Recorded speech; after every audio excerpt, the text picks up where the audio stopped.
Glória a Deus. Meus irmãos, paz do Senhor. Amém? Amém, irmãos? Nós estamos nesse projeto de, a cada primeiro domingo do mês, estarmos falando sobre a família, mas nós temos a convicção que a família, ela não é o centro de tudo, o centro é Cristo. Amém? Então nós vamos relacionar esse texto com Cristo, porque Ele é o centro. E se Ele não estiver no centro da igreja e no centro da família, não tem como caminharmos. Esse é o nosso desafio, tanto como igreja, como família. Como família na igreja e como família no lar. Esse é o desafio, temos Cristo no centro das nossas vidas. Vamos ficar de pé e abrir as vossas Bíblias no Salmo 128, versículo 1. Bem-aventurado aquele que teme ao Senhor e anda nos seus caminhos, pois comerás do trabalho das tuas mãos. Feliz serás e te irá bem. A tua mulher será como a videira frutífera ao lado da tua casa. Os teus filhos como plantas de oliveira à roda da tua mesa. Eis que assim será abençoado o homem que teme ao Senhor. O Senhor te abençoará desde Sião, e tu verás o bem de Jerusalém em todos os dias da sua vida. E verás os filhos de teus filhos, e a paz sobre Israel. Pai, nós te agradecemos nesta noite por esta palavra. Agradecemos a Ti pelos Teus servos aqui presentes. Nos usa segundo a misericórdia do Senhor. Que esta palavra possa falar aos nossos corações, possa ser momento de reflexão para as nossas vidas, para o nosso lar e para a Igreja de Cristo, em nome de Jesus. Amém. Poder sentar. O Salmo 128, ele nos mostra como deve ser uma família e descreve a beleza de se viver nela e a bênção daqueles que temem ao Senhor. O livro de Salmos, que contempla os 150 capítulos, ele é tido para nós como um guia devocional de adoração, de oração para o povo de Deus. O Salmo 128, ele faz parte de um conjunto de 15 salmos, conhecido como Salmos do Caminho, ou Salmos de Romagem. O que eram esses salmos de romagem? Eram os salmos que o povo de Israel, quando saía nas 3 principais festas que tinham em Israel, saíam e subiam a Jerusalém para adorar com as suas famílias. E eles iam pelo caminho entoando esses salmos, desde o Salmo 20, 120 até o Salmo 134. 15 salmos que eles iam adorando a Deus pelo caminho. Por isso, salmo de romagem, salmos da estrada. Pois era um salmo em que as famílias entoavam com gratidão a Deus pelos feitos do Senhor, pelo guardar do Senhor, e ofereciam essa adoração a Deus. Todos os anos, as famílias, nessas grandes festas, subiam a Jerusalém para adorar ao Senhor. Este salmo apresenta de uma forma peculiar a felicidade bíblica dentro do lar.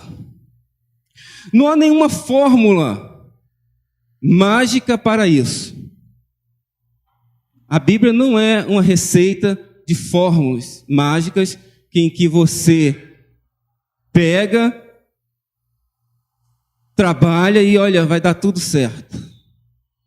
Mas ela nos instrui a cumprir os mandamentos do Senhor. E esses mandamentos nos auxiliam na nossa caminhada e nos mostram o caminho que devemos seguir. E esses caminhos, ainda que venhamos passar por tribulações e lutas, a palavra do Senhor nos confortará nesse caminho, até chegarmos ao alvo, que é Cristo, que é estar com Ele nos céus. Então a palavra de Deus nos instrui acerca de Deus, acerca da misericórdia de Deus, acerca da salvação em Cristo, e nos instrui também acerca da família, como vivermos melhor aqui nesta terra, no nosso contexto familiar. Só que o contexto familiar desse salmo, ele extrapola a família e chega à igreja. Chega ao templo. Porque famílias saudáveis também templos saudáveis, igrejas saudáveis. Começa no lar, começa na família. Para o judeu, lá no Oriente, na época desse salmo aqui, era um pouco diferente do que nós vivemos hoje. Felicidade para o judeu, no tempo do Antigo Testamento, era ter um trabalho, ter esposa, ter filhos, ter uma vida longa e ver os netos. E este salmo fala dessas características. Era o ideal de família no Antigo Testamento. Ter como trabalhar, ter uma esposa, ter filhos, ver os netos. Esse era o ideal.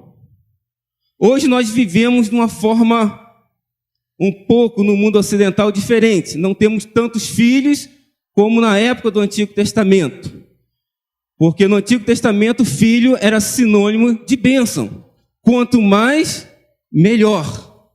Quanto mais filho, mais mão de obra para o trabalho no campo. Então as famílias tinham mais filhos. Mas nisso nós vemos o cuidado de Deus para com cada família.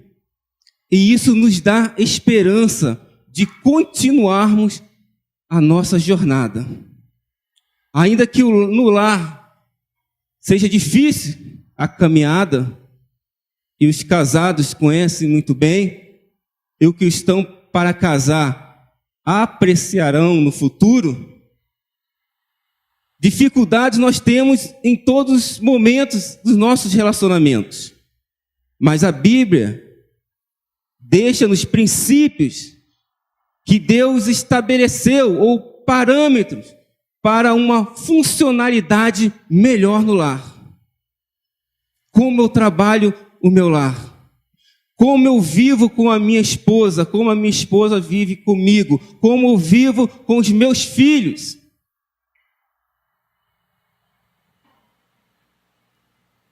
O que aconteceu é que com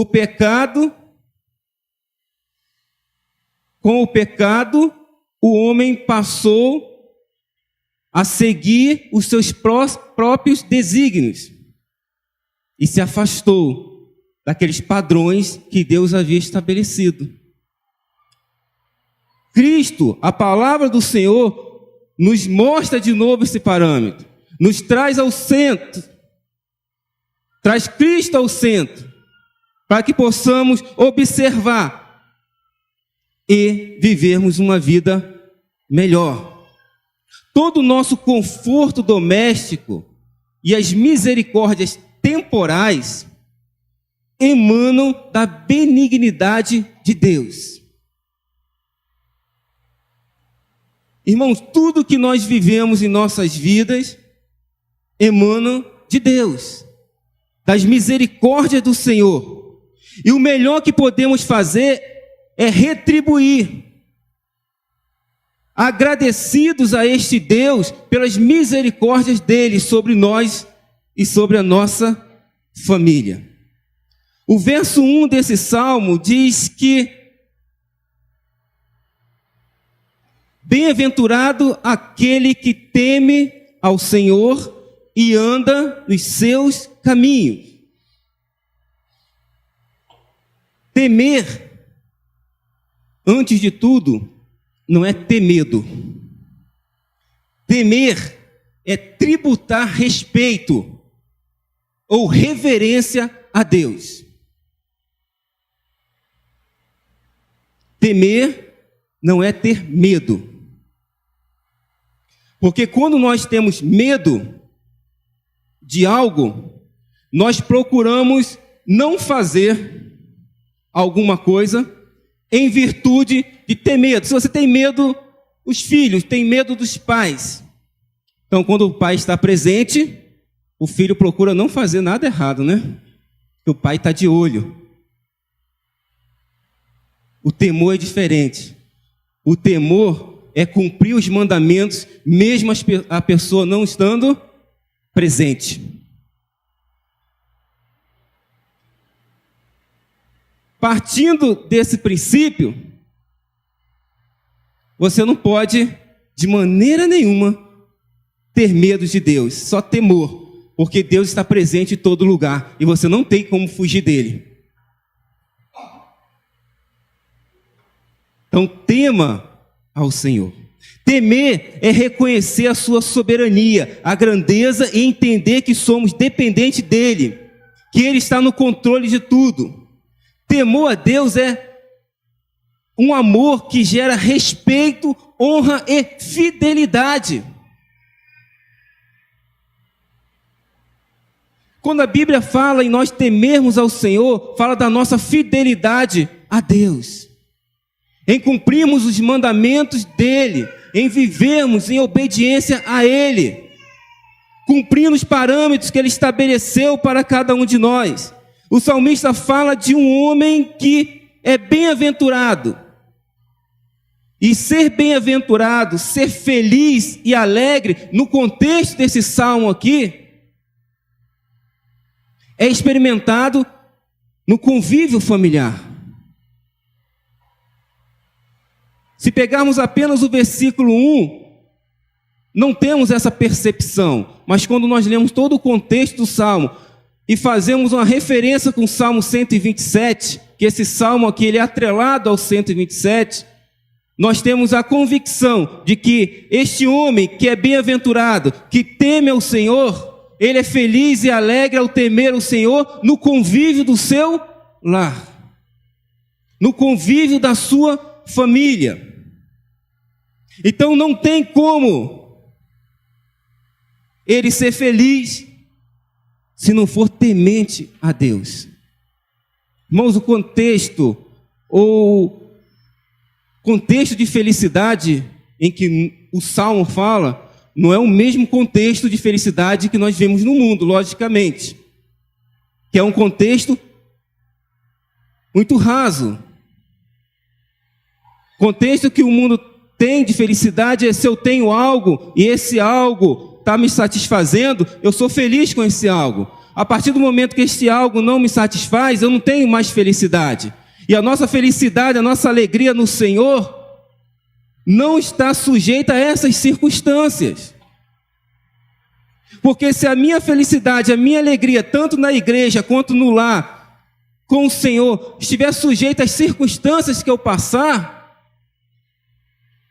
eu nunca vou ter felicidade e paz na minha vida. Porque várias circunstâncias vão nos deixar tristes, amargurados. Mas são circunstâncias que tentam nos abater. Mas a alegria do Senhor é diferente. A alegria que o salvo tem, ele vive em paz em qualquer situação. Eu estava ministrando nessa semana o culto da família em casa. E vi falei com as minhas filhas, minha família, olha, você já imaginou Paulo e Silas numa prisão interior, todo lanhado, todo acabado. E a Bíblia diz, por volta da meia-noite, eles começam a louvar ao Senhor, a adorar ao Senhor. Nós podemos ter uma compreensão disso, de algo tão extremo, em que nós, às vezes, por questões tão banais, já estamos reclamando. O camarada tinha sido açoitado, e eles estavam lá adorando a Deus. E eles estavam lá glorificando o nome do Senhor. E quando nós olhamos para os nossos problemas, nossas dificuldades, e vemos que é tão pouco em relação aos que os nossos irmãos do passado passaram, e mesmo assim tendemos a murmurar. É triste. Andar nos caminhos do Senhor, na linguagem dos Salmos, significa viver em obediência aos seus mandamentos, aos mandamentos do Deus da aliança. Portanto, este homem não vive de acordo com seus próprios preceitos, esse homem do Salmo. Não vive com os preceitos do mundo, mas ele vive de acordo com a vontade de Deus revelada na sua palavra. Essa é a vontade de Deus para as nossas vidas e para as nossas famílias. Que venhamos viver de acordo com a palavra do Senhor, pautada na palavra do Senhor, temendo e andando nos seus caminhos, porque Deus dirige toda a nossa vida, dirige toda a nossa família pelos decretos dele estabelecidos nessa palavra.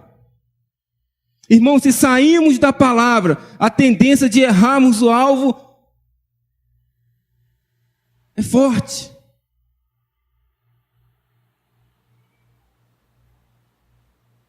Quando discutimos no lar, quando há alguma desavença, se a palavra não estiver à frente, não tem como resolver. Porque é por meio da palavra, e quando nós invocamos a palavra do Senhor, eu consigo perdoar minha esposa, ela consegue me perdoar, e os meus filhos conseguem me perdoar, e eu consigo perdoar os meus filhos.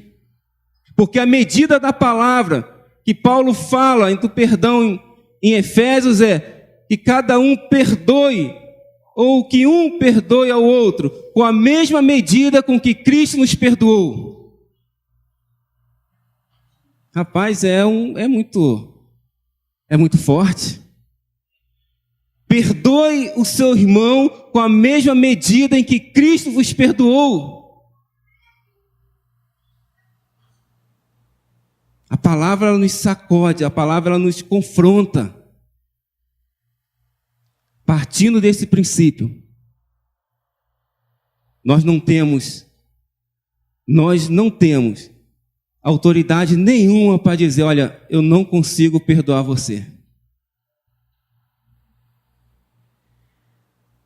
Aquele que serve a Cristo não tem essa autoridade para dizer, olha, eu não tenho como perdoar.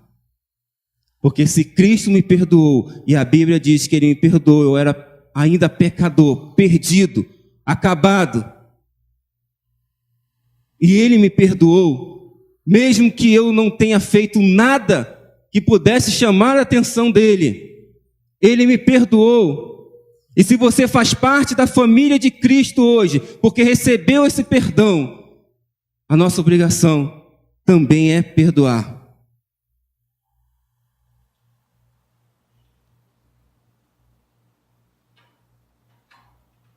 Podemos perceber neste salmo que um relacionamento correto com Deus flui a bênção do Senhor para a família. O Evangelho nos ensina, tendo em vista quem Deus é e quem nós somos, que esse relacionamento com Deus só é possível por meio da sua graça. Não tem como termos relacionamento se não for pela graça do Senhor. E essa graça se revela no fato dele ter enviado o seu Filho Jesus, para que nossos pecados fossem perdoados e fôssemos adotados como seus filhos. Nisso consiste nossa alegria, que em Cristo Deus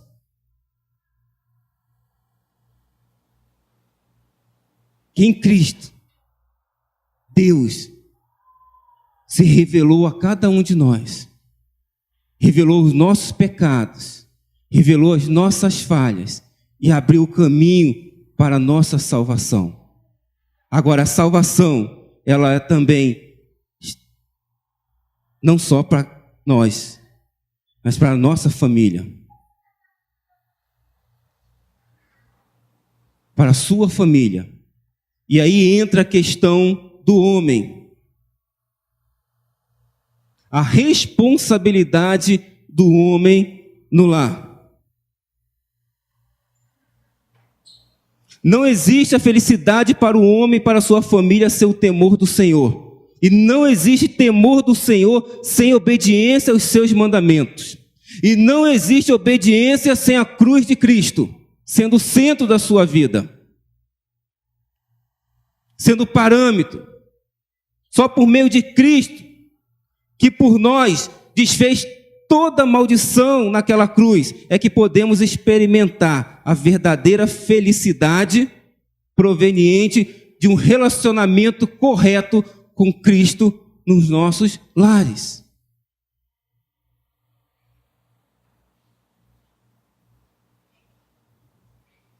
Versículo 2,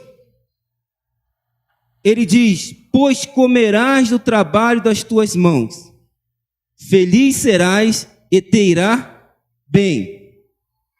A felicidade no lar como bênção de Deus.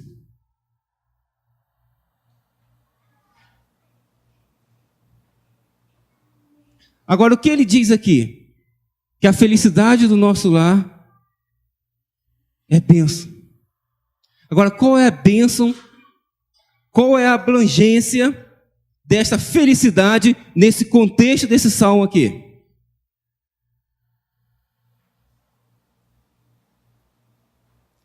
A bênção no lar inclui trabalhar e usufruir deste trabalho.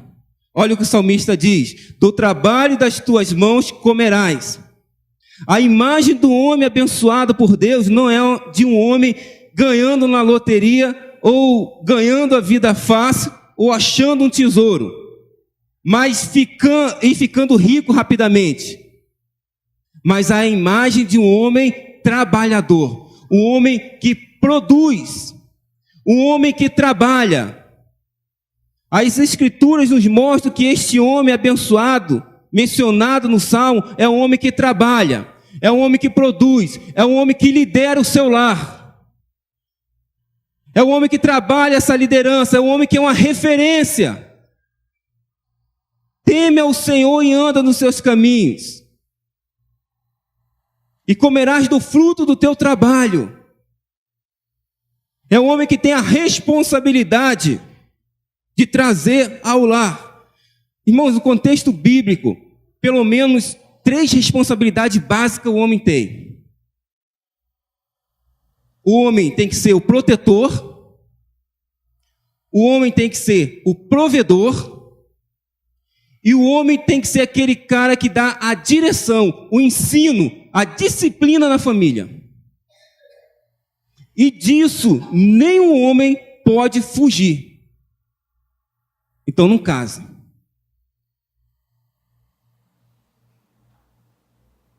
Então não case. Porque se você vier a casar, no mínimo esses 3 requisitos, essas 3 responsabilidades estarão sobre a sua vida. De ser o protetor, de ser o provedor e de ser o guia, o líder do seu lar. Para isso, o homem da casa precisa ter maturidade e integridade de caráter ser servo de Cristo, levar essa responsabilidade que lhe foi imputada pelo próprio Deus. Juntamente com a igreja de Deus, o lar do crente deve ser uma esfera mais evidente de dedicação a Cristo. Sabe qual o problema de muitas igrejas experimentam nos dias de hoje? Está justamente em muitas famílias em que adoram a Deus somente no domingo. Passa a semana toda no seu lar e não se ouve sobre Cristo, não se ensina sobre Cristo, não se fala sobre Cristo, não se vive em Cristo, e acha que num domingo à noite, com a pregação de 40 minutos, vai resolver todos os problemas. Não tem como resolver se eu não viver no meu lar aquilo que eu vivo aqui na igreja, aquilo que eu prego aqui na igreja, aquilo como eu me relaciono com a igreja. O culto público, a pregação em linguagem popular é a ponta só do iceberg na nossa vida.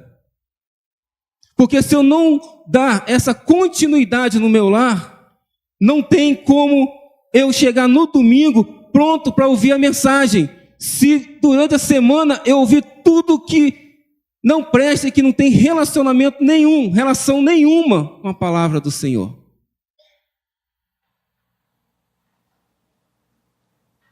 Irmãos, onde nós estivermos, nós somos agentes de Cristo, para a glória de Deus. Onde você estiver, seja no trabalho, seja fazendo a sua caminhada, onde você estiver, você é um agente de Cristo, para a glória de Deus. Você precisa externar isso. Versículo 3. A bênção de Deus inclui também uma esposa que lhe dê alegria, ou que traga alegria ao lar. A tua mulher será como a videira frutífera aos lados da tua casa.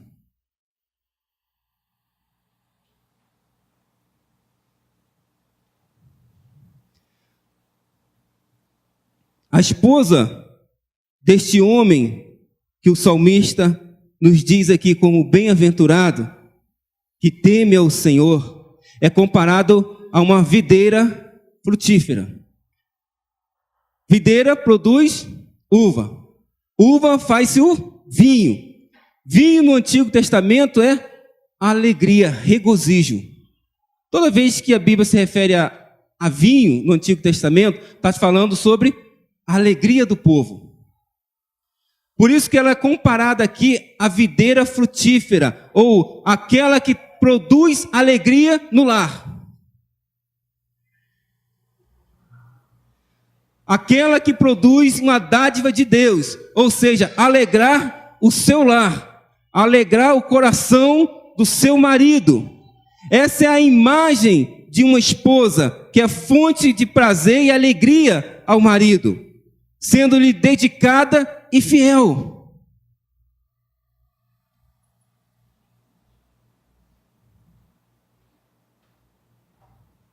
É também uma esposa que lhe dá filhos. A continuação do versículo diz: olha, os teus filhos serão como galhos de oliveira ao redor da tua mesa. Para Israel naquele tempo, cada filho era uma bênção de Deus. Cada filho que se tinha era uma bênção de Deus. Então, quanto mais filho, como falei anteriormente, melhor. Porque era bênção, protegia a casa e tinha bastante mão de obra. Por isso que as famílias eram grandes para trabalhar. Outra questão que Israel trabalhava em relação à família era a perspectiva messiânica. Cada família em Israel, ao ter filhos, imaginava, nutria a esperança e a expectativa de que poderia estar vindo ali o Messias. É interessante, apesar de viria de uma virgem, eles não compreendiam, mas eles compreendiam que o Messias sairia do povo de Israel. Por isso a relação de quem não tinha filhos no Antigo Testamento era tido como amaldiçoada. Por isso que nós, quando olhamos para o exemplo de Ana, chorando no templo, tão desesperada por um filho, é porque as mulheres ficavam à margem, realmente, da sociedade quando não tinham filhos. Porque nutria essa esperança de gerar o Messias. Irmãos, todo esse contexto do Salmo é interessante para a nossa vida hoje. Portanto, amados irmãos homens aqui presentes, aos homens, se você é um homem que teme a Deus, deve ver a sua esposa como uma bênção de Deus para você. Deve lembrar que a felicidade que Deus lhe concede também abrange o seu casamento. Aqueles que pretendem casar da mesma forma, as mulheres primeiro.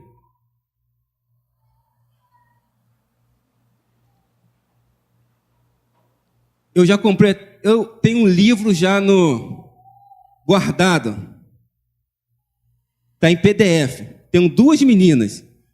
E o título do livro é O que você deve ser para casar com as minhas filhas. Vou quebrar o cara que vai chegar lá em casa. Vou. Irmãos, meninas, eu vi um pastor pregando sobre família, achei interessante o que ele falou. Ele diz o seguinte, e eu vou replicar aqui. Meninas, se você está querendo casar e olha e vira para o seu pai e fala assim, papai, eu quero me casar com aquele gatinho.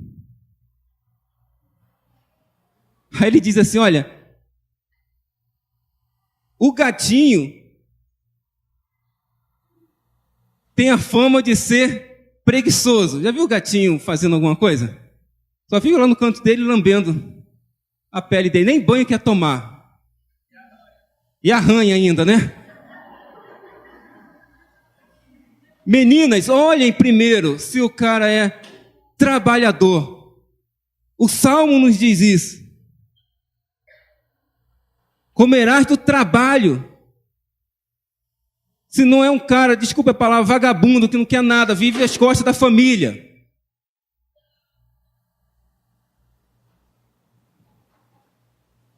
Como ele trata a sua mãe, com certeza ele vai tratar a sua esposa.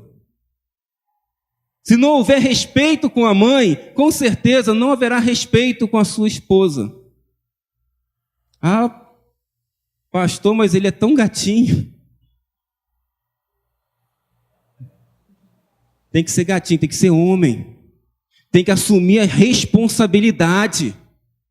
Tem que ser o provedor. Tem que dar o sustento. Tem que dar a palavra. Tem que trazer a disciplina. Irmãos, não adianta nós chegarmos e falar que o mundo está perdido, que as famílias estão destruídas, se nós, como família de Deus, não assumirmos a responsabilidade do nosso lar, instruirmos os nossos filhos para que eles façam a diferença onde quer que eles passarem. É a nossa responsabilidade, não é responsabilidade do Estado preparar o seu filho. para ser um homem, uma mulher de bem, é responsabilidade da família. As bênçãos, a bênção de Deus aqui inclui ter filhos, que são esperança para o futuro. Os filhos do homem bem-aventurado nesses salmos são comparados a galhos de oliveira ao redor da mesa. Isso indica que eles estarão sob o cuidado, proteção e instrução desse pai. O próprio pai.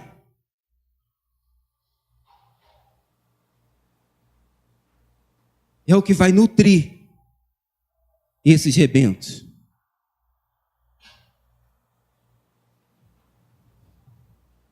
Deus planejou que os filhos, em seus anos de formação, olhem naturalmente para os seus pais, a fim de receber estímulo, visto que os pais são aqueles que protegem os filhos e lhes providenciam o necessário. Olha, o seu filho te vigia o tempo todo. Como você trata a sua esposa, como você trata o seu marido, vai ser o reflexo do seu filho no futuro. Como você trata as coisas de Deus no seu lar, vai ser o reflexo do seu filho no futuro. Não tem como fugir. Quando seus filhos veem seus pais, quando os filhos veem seus pais anelarem por Deus, pais que estão sempre ou constantemente transbordando as Escrituras e buscando a Deus em oração, com certeza, eles também farão aquilo no futuro. Lembre-se que as crianças são imitadores. As crianças nos imitam. Elas imitam o que os pais fazem. Daí a necessidade de um ensino firme e bíblico nos lares. Não adianta eu deixar para o Estado educar o meu filho, eu tenho que educar ele em casa, nos caminhos do Senhor. Irmãos, educar dá trabalho e muito trabalho. Mas é a minha e a sua responsabilidade como pai, como mãe, criar os filhos nos caminhos do Senhor. E uma forte ferramenta para isso é o culto doméstico. Porque o culto doméstico prevenirá muitos pecados. Ele vai gerar temor na alma. Vai gerar um senso de majestade e autoridade de Deus. E vai derramar bênção sobre o lar. Quando nós não tratamos a Bíblia com carinho no nosso lar, nossos filhos vão entender que o temor e a autoridade de Deus só estão na igreja.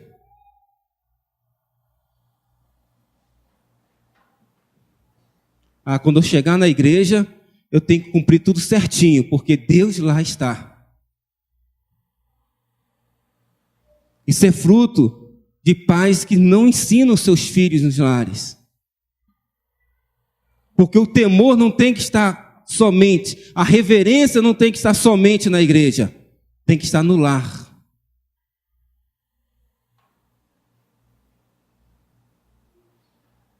Tem que estar no lar. Deus é muito cuidadoso com isso.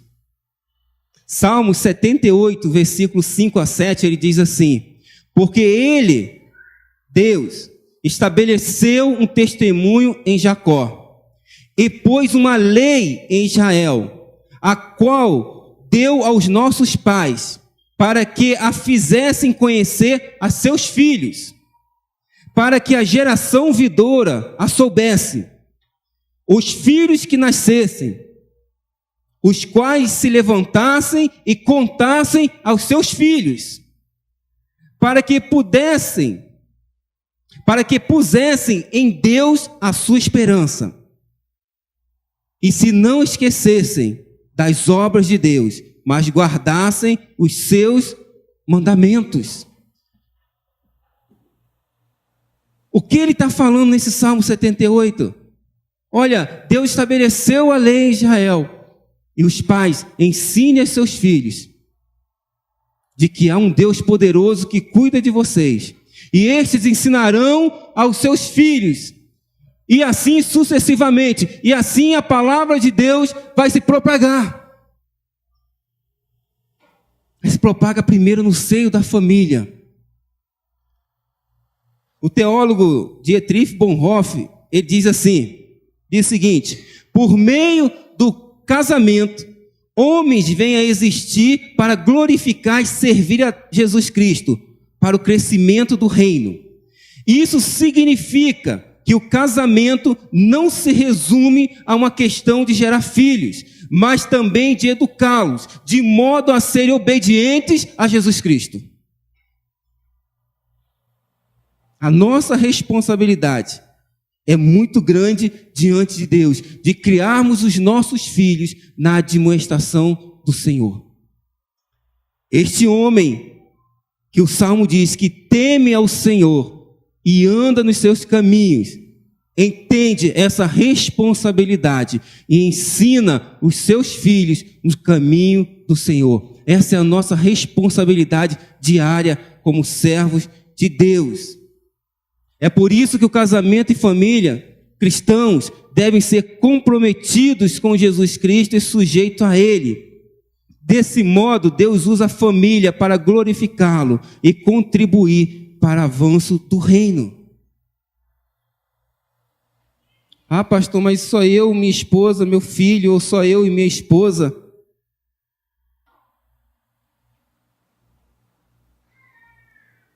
Você contribui. Você é agente do reino. Porque quando você está lá na sua casa, no seu apartamento,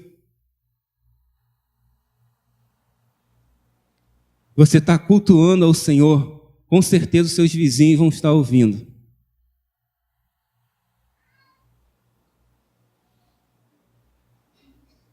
Com certeza, eles ouvem. Com certeza. Eles sabem que naquele apartamento, naquela casa, há servos do Senhor.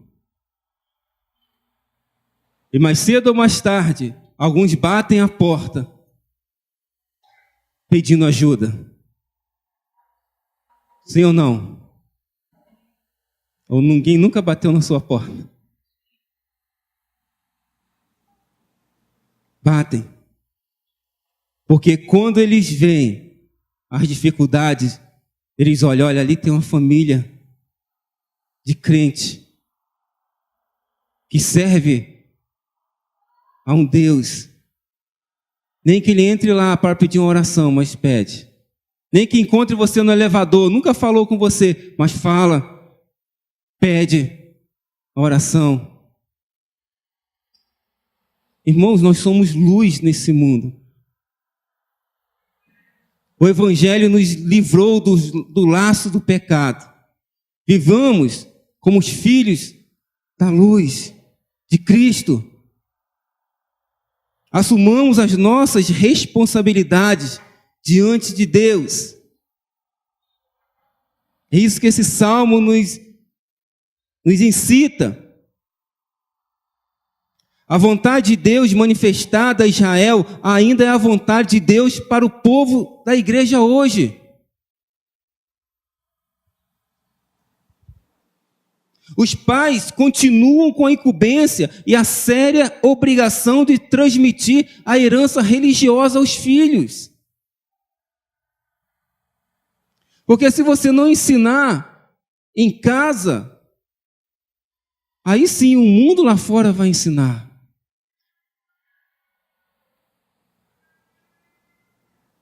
Essa herança religiosa que nós temos que passar para os nossos filhos, para a nossa família, gira em torno da esperança pessoal, de livramento divino do pecado, por meio da revelação de Cristo Jesus.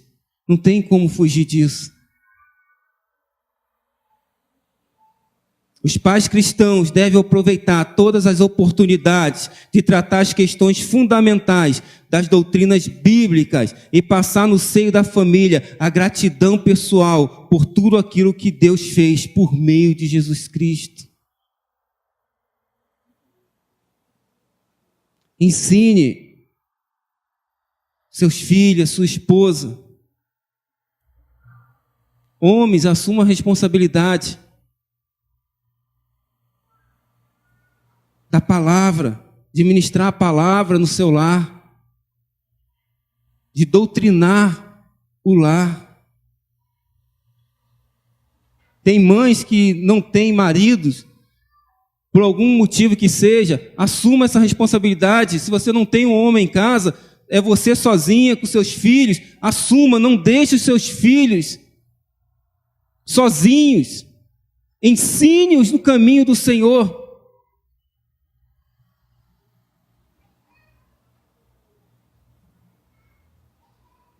Porque se não tem, meu irmão, um homem em casa, ou se o homem não quer nada, assuma você, mulher. Não é regra, é exceção. Mas se o camarada não está em Cristo, pau na muleira dele. Mas é bom que esteja, porque a responsabilidade é do homem. A bênção, finalizando, de Deus inclui também a igreja, o templo. Aqui devemos lembrar que este salmo é aquele salmo de romagem, está entre os salmos cantados, como eu falei no início, e se dirigiam a Jerusalém a fim de adorar a Deus. Então é muito propício lembrar dessa bênção que procede a partir de Sião, lugar do culto. Eles iam para Sião, para Jerusalém, porque era local de adoração a Deus. E a bênção aqui proclamada inclui desde o desejo de que o homem seja abençoado, desde o lugar onde o povo se reunia para adoração. Isto vincula esta bênção aos sacrifícios que eram oferecidos ali. Ou seja, é esse Deus que perdoa, que salva, que redime o seu povo dos seus pecados, que é o mesmo Deus que abençoa este povo. A ligação desse salmo com as nossas vidas hoje é estabelecido a mesma ponte de que você teme a Deus, você anda nos caminhos do Senhor, o seu lar é feliz, é alegre, porque a instrução de Deus está no lar.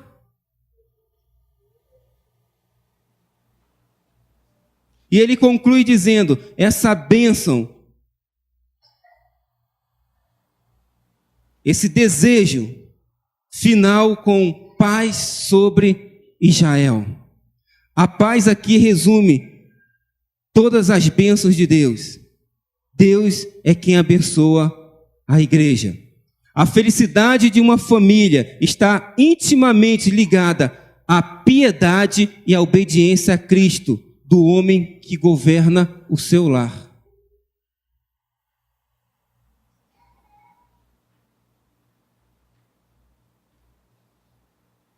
Você quer ter dias melhores nos seus lares? Ensine seus filhos. Ensine a sua esposa na demonstração do Senhor. Esse salmo fala da prosperidade. Não a prosperidade como nós a conhecemos muito aí fora. Que a prosperidade que esse salmo fala é justamente aquela prosperidade que Paulo fala em Filipenses capítulo 4. Tendo ou não tendo, eu estou contente. Essa prosperidade desse salmo.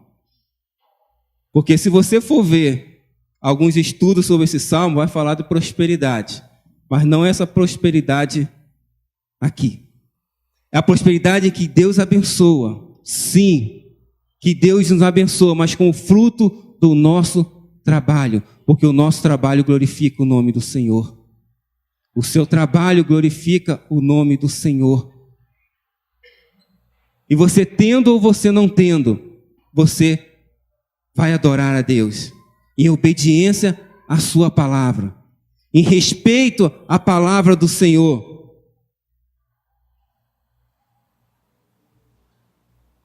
Nós só podemos ser o tipo de homem mencionado no Salmo.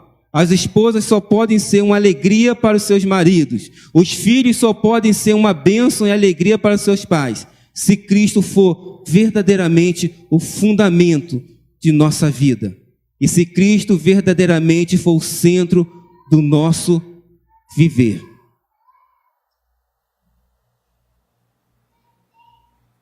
Que os nossos lares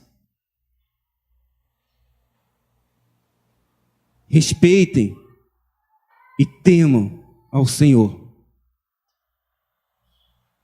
Nós temos essa responsabilidade. O salmista, no Salmo 78, diz que a responsabilidade de nós passarmos os ensinos de geração a geração decorre do lar. Se nós pegarmos todo o Antigo Testamento, principalmente o Pentateuco, você vai ver Deus sempre instruindo o povo. Olha, ensina, coloca nos umbrais da porta, escreva em todos os lugares as instruções do Senhor.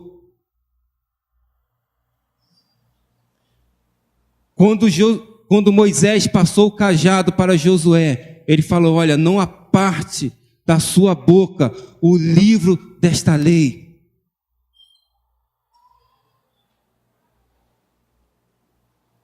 Quando Josué derrubou Jericó, quando ele atravessou o Jordão, ele se lembrou da instrução de Moisés. Vamos instruir o povo. O povo só vai conhecer se ele for instruído na admoestação do Senhor. E lá no final da sua vida, Josué ainda fala: olha,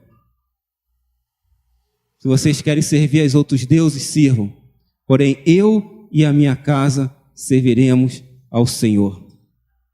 Sabe o que ele está falando aqui? Olha, quem disciplina o meu lar sou eu.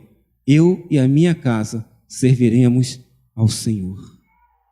Que façamos isso nas nossas vidas, em nome de Jesus. Vamos ficar de pé.